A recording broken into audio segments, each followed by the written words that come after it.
Baik, Bismillahirrahmanirrahim. Assalamualaikum warahmatullahi wabarakatuh. Ya, Waalaikumsalam warahmatullahi wabarakatuh. pada kesempatan kali ini kita akan bahas mengenai pengukuran atau pemeriksaan kendali mutu skala sigma ya. Jadi kita di awal-awal mungkin di QC 1 kita sudah belajar bahwa mutu itu harus dikelola ya, harus di-manage. Jadi kita melakukan quality control itu tidak asal, tapi direncanakan, buat tujuannya, dibuat targetnya, itu semua namanya dikelola gitu ya. Jadi tidak asal ngerjain, catat di buku, tumpuk aja. Jadi kebanyakan kenyataannya di lapangan pemeriksaan kontrol dilakukan, tetapi dicatat di buku, disimpan sebagai arsip gitu ya. Padahal sebetulnya tujuan dari pemeriksaan kontrol itu untuk memastikan apakah kinerja kita dari hari ke hari terkendali atau tidak, dari pagi ke sore, dari sore ke malam itu terkendali atau tidak. Seharusnya pemeriksaan kendali ini menjadi pengendali pemeriksaan sebelum dirilis ke pasien hasil pemeriksaan sampel begitu. Nah, makanya penekanannya harus ada orang yang bertanggung jawab dulu gitu ya. Siapa yang bertanggung jawab mengelola mutu di bidang kimia klinik, siapa yang bertanggung jawab, harus satu orang mengelola gitu ya. Dia mulai merencanakan, kemudian mulai menyiapkan target-targetnya, pemeriksaan apa saja yang harus dipilih dan seterusnya gitu. Itu di pendahuluan harusnya sudah selesai ya, masalah total quality management atau manajemen kendali mutu analitik gitu ya. Jadi hasil pemeriksaan ini sebetulnya sistemnya sedang berjalan baik, terkendali atau tidak gitu ya. Nah, kita di sesi selanjutnya ini kita akan bahas mengenai pengukuran atau cara menghitung. Ada dua pendekatan sebetulnya. Nah, pada kesempatan kali ini karena ada bisa melalui validasi metode ya, seperti di praktikum validasi metode bisa pendekatan dengan ini. Sama ujung-ujungnya mau lihat seberapa jauh sih penyimpangan ya, dispersi atau sebaran dari pemeriksaan bahan ini menyebar atau meleset gitu. Nah, ini pada kesempatan kali ini kita tidak menggunakan pendekatan validasi tetapi pendekatan rumus standar ya, rumus matematik biasa, yaitu menggunakan perhitungan rumus gitu ya, seperti itu. Nah, pengukuran kendali mutu skala sigma. Ini kenapa harus ada kata-kata skala sigma? Karena kita akan orientasikan semua perhitungan statistik deskriptif atau statistik dasar ini orientasinya untuk ke perhitungan sigma. Ya, sebetulnya bisa dilihat gak sih kendali mutu tanpa harus dihitung sigmanya? Bisa sih. Gitu. Tapi sedikit informasi yang bisa diperoleh ya, beda dengan sigma. Nanti kita bahas apa itu. Ya, jadi ini proses kendali mutu di lab itu dimulai dari eh, menentukan spesifikasi. Saya mau periksa ALT, AST gitu ya, itu quality specification for test. Ini dibuat perencanaannya betul-betul, kemudian ditandatangan oleh dokter spesialis patologi klinik ya, supaya bisa diaplikasikan gitu ya. Define quality specification itu maksudnya ya spesifikasi kualitasnya seperti apa, ini metodenya apa gitu ya. Di praktikum kan kita mendahului teori kemarin itu. Jadi kita sudah tahu metode pemeriksaan bilirubin ini metodenya apa, kemudian AST ini metode apa, IFCC atau metode apa tuh satu lagi ada ya, metode-metodenya biasanya include dengan reagen bawaan dari chemistry analyzer gitu. Nah, si sigma ini mungkin bisa tercapai dengan teknologi chemistry analyzer gitu ya, karena presisi memipetnya lebih baik dibanding human base berdasarkan manusia. Itu yang dimaksud dengan define quality specification for the test itu ya, kalau ada 17 tes beserta metodenya, beserta select control material. Yang kedua, memilih apakah satu level, dua level, atau tiga level. Kalau di hematologi mungkin tiga level ya, low, normal, dan high. Level 1, 2, 3. Jadi tiga level. Bahan kontrolnya ada yang patologis rendah, normal, dan patologis tinggi. Gitu ya. Nah, kalau di kimia klinik ini 2, ya sudah cukup 2, yang normal dan patologis tinggi gitu biasanya. Nah, kemudian kapan sih calculate sigma? Itu persen TA ya, persen total error allowable. Ini kita sudah tahu persen total error allowable-nya itu dari mana? Dari DCOS atau CLSI atau CAP ya. Komite atau apa ya, lupa lagi C-nya itu. Saya lupa terus sih. American Pathologist gitu ya. Nah, itu TA-nya silakan. Kalau satuannya menghitungnya dengan persen ya harus persen semua. Bias juga harus dibuat jadi persen. Kemudian persen CV sudah ada di statistik dasar ya, bahwa rumus CV itu simpangan baku dibagi rata-rata. Jadi mudah menurut saya sih kalau pendekatan rumus seperti ini mudah.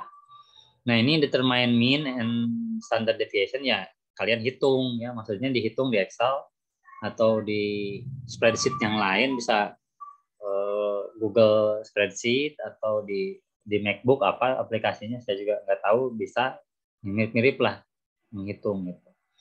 Kemudian setelah itu calculate limits, prepare chart. Ya, kemudian siapkan batas mau berapa sigma nih, kita mau buat grafik gitu ya. Mau 3 sigma ya.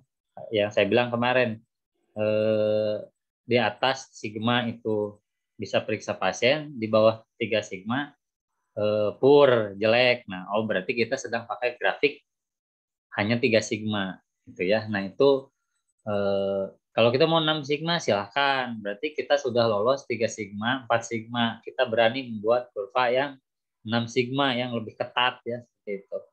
Nah, di sini yang utilize QC planning itu ya gunakan tadi proposal yang sudah kita buat itu, gunakan sebagai panduan kegiatan gitu ya. Termasuk memilih Excel atau template of sketch ini dari Westgard ya, bisa di-download free di westgard.com. Itu kalian tinggal masukkan nilai TA, bias, kemudian persen CV, nanti dia ngupload sendiri ya, ngupload sendiri. Kemudian analyze control each run. Ya, kemarin ya mau within run, mau between run. Tergantung kita mau lihat sigma day to day, sigma bulan ke bulan, sigma 6 bulan ya. Dalam yang kemarin itu saya pernah terangkan yang di UGM itu kan dia per bulan ya sigmanya dihitung gitu. Dia bandingkan dari bulan ke bulan, Januari ke Februari, tambah bagus nggak nilai sigmanya gitu ya. Kalau tambah jelek ya dievaluasi. Nah, itu gunanya utilize QC planning ya, kita evaluasi ini jangan sampai lolos keluar dari kendali mutu, kendali total error allowable-nya, TA-nya gitu ya. Cukup simpel sih untuk dipahami. Nah, kemudian sebetulnya orang buat gaya-gayaan atau apa sih gitu ya. Ternyata data-data tersebut itu dipakai untuk menilai risiko gitu ya, seperti itu. Ntar ini baterainya habis.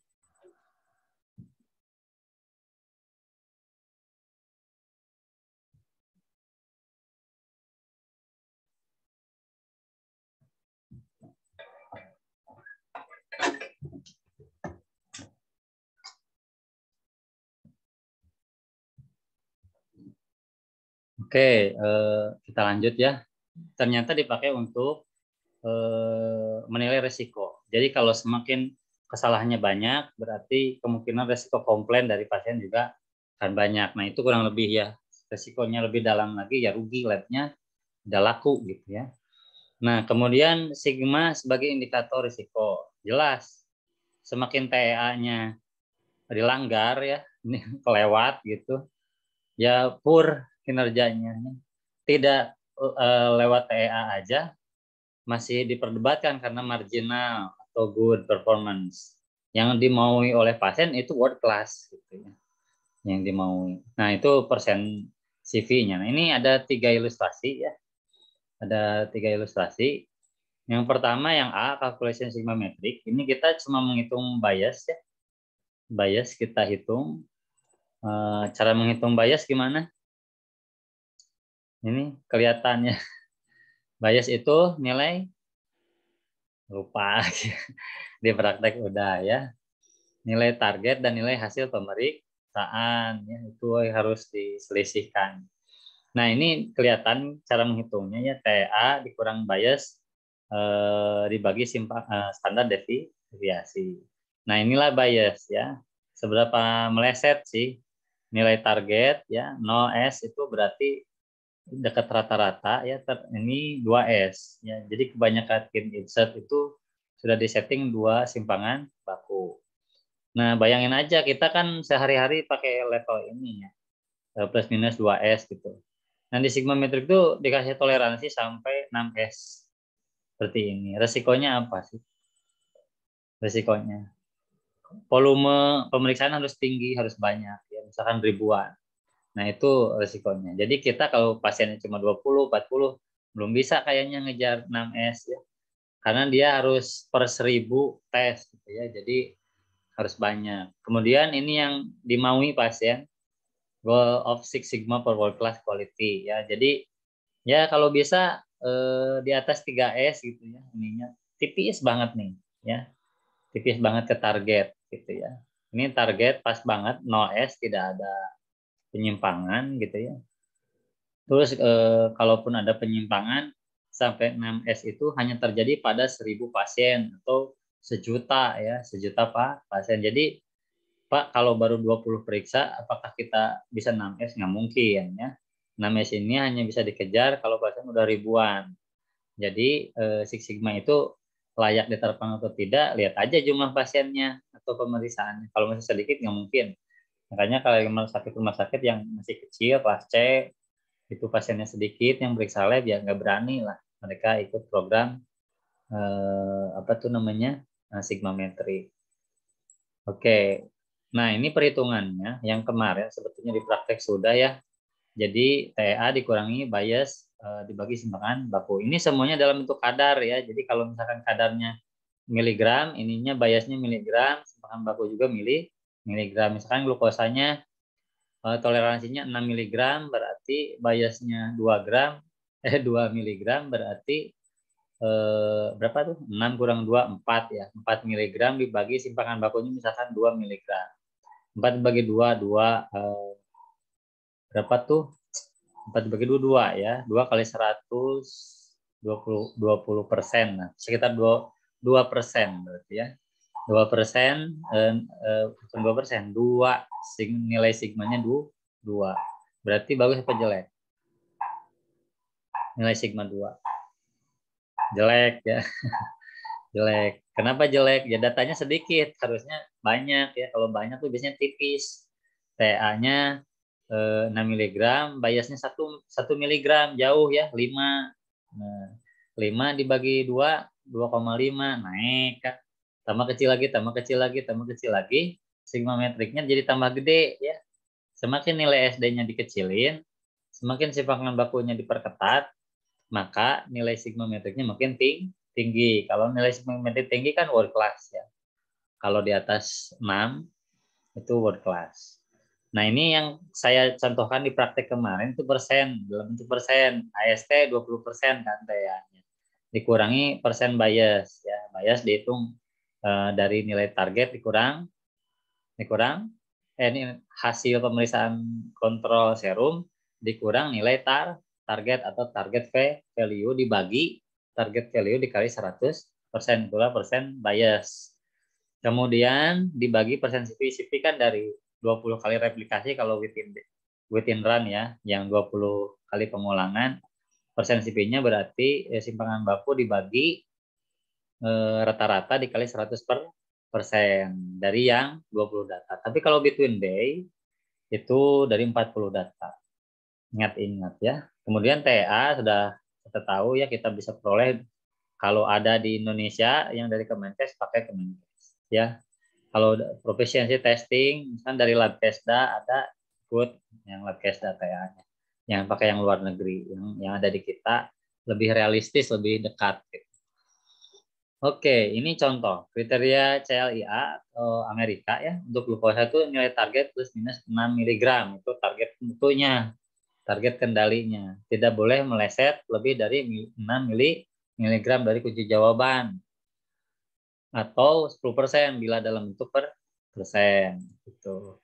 Nah, ini contoh. If the TV is, ya, jika nilai target value atau true value-nya 50 mg, Acceptable performance-nya adalah 50 plus minus 6. Berarti berapa daya terimanya atau daya terkendalinya atau rentang kendalinya? 44 sampai 56 mg per desiliter. Ini low ya. Kalau 50 mg berarti kontrol yang rendah untuk yang hipoglikemi gitu ya. Seperti itu. Ini 44 sampai 56. Kalau di luar ini out of control namanya ya. Kemudian bila contohnya 125 nilai targetnya berarti patologis nih. 125 plus minus 10%. 10% dari 125 berapa? 12,5 miligram. Berarti kita masukin ke rumus ini ya, plus minus 12,5. Hasilnya 112,5 sampai 137,5. Ini untuk yang rentang patologis. Ini hanya contoh. Yang real, yang nyata itu yang ada di brosur Fit Insert yang kita pakai, yang kita lakukan di lab atau yang kita praktekkan. Kemudian ini contoh ya, TA dari CAP katanya plus minus 6%. Tuh, jadi lebih ketat ya kalau yang dari apa tuh tadi namanya dari Ricos ya. Biological variation itu 10% glukosa. Nah, di sini ternyata 6%.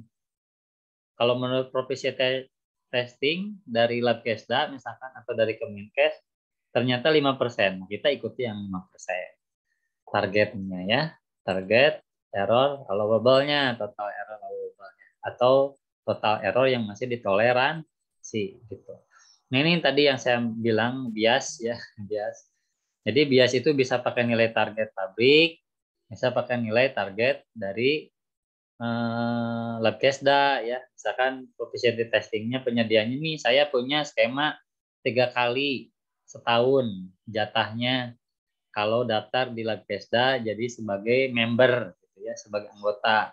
Nah, kita ikutan tes ke apa tuh nanti dikasih bahan untuk diperiksa oleh kita. Nah, kunci jawabannya mereka yang punya. Nah, itu nanti dikasih, silakan dihitung nih nilai target value-nya ini biasnya. Nah, dihitung sama kita, oh ternyata yang tahun kemarin yang kita dibocorkan biasanya yang tahun kemarin. Kalau yang tahun sekarang belum dibocorkan.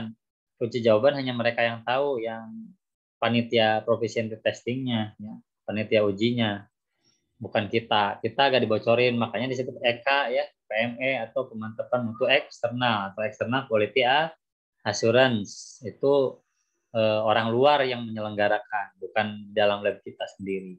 Kita kan bocor ya, kalau PMI atau pemantapan mutu internal atau EUQA atau internal quality assurance itu bahan kontrol kita beli sendiri, fit insert kunci jawaban kita tahu, sudah bocor, kemudian perhitungan juga bisa di-cheating ya, bisa dimanipulasi kadang sama kita sendiri. Yang penting Bapak senang ya. Yang penting kepala lab senang, tidak komplain itu kenapa bahan kontrol tidak masuk-masuk gitu. Sepi lah, nggak ada kritikan. Jangan, itu mental yang harus perbaiki. Oke, itu bias ya. Kemudian ini contoh untuk HbA1c. Katanya mau diplot ya, ini dihitung CV-nya. Ternyata setelah dihitung itu biasanya 2% dan CV-nya 1%.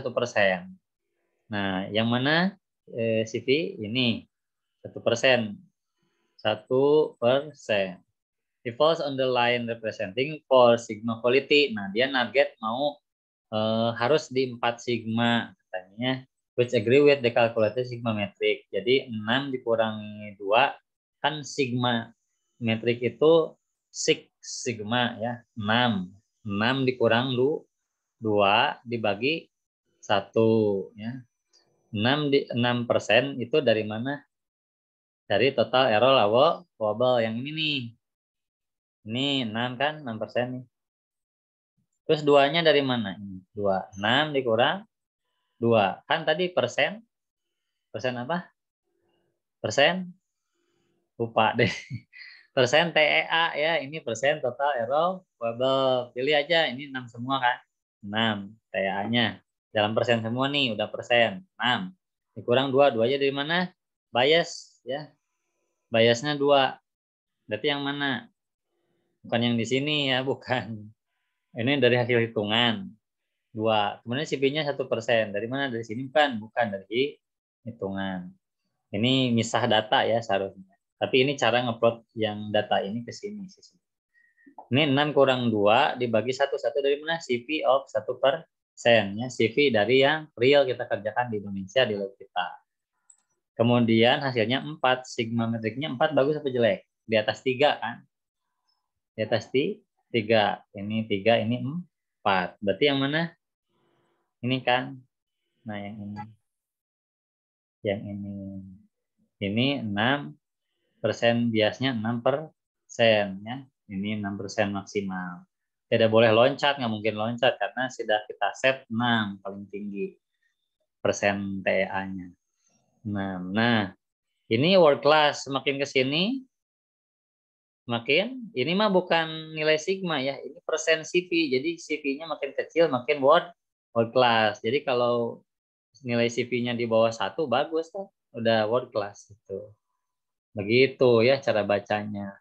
What your operating point here? Ya, jadi ini region of unacceptable performance atau poor performance ya. Poor performance dia Pak atau bukan? Bukannya ini unacceptable. Ini yang tidak diterima. Jadi kalau poor performance itu kalau sigmanya 1 sampai 3 mana tak? 1 sampai 3, 1 sampai 3. 2 lah ini ya. Nah, mana garis tegas? Ini garis tegas kan. Nih, berarti di sini nih yang poor ya. Poor. Ini marginal. Ini world class. Nah, hasil pemisahan kita berapa sigma ini? 4 kan? 4 yang mana garisnya? Titik panjang, garis panjang, titik lagi panjang. Mana? Ini kan? Nah, ini. Kita aman nih. Yang jelas bukan di region of acceptable performance. Nanti pemeriksaan, taruhlah ini kan glukosa. Berarti kita 4 sigma sudah bagus. Nah, ini dihitung lagi bulan depan. Masih 4 sigma atau jadi jelek, jadi malah 3 sigma. Maunya sih jadi naik jadi 5 sigma atau 6 sigma. Kalau 6 sigma berarti CV-nya makin kegencet lagi ya, bakal ke sini nih pindah ya ke sini. Lama-lama ke world class. Jadi tidak dalam 1 hari, tidak dalam 1 tahun ya. Untuk bisa menjadi world class laboratory itu butuh proses, butuh tahap yang mapan. Mungkin bisa 5 tahun, 10 tahun baru world class gitu ya. Sabar gitu. Oke, terima kasih. Saya kira sudah ya.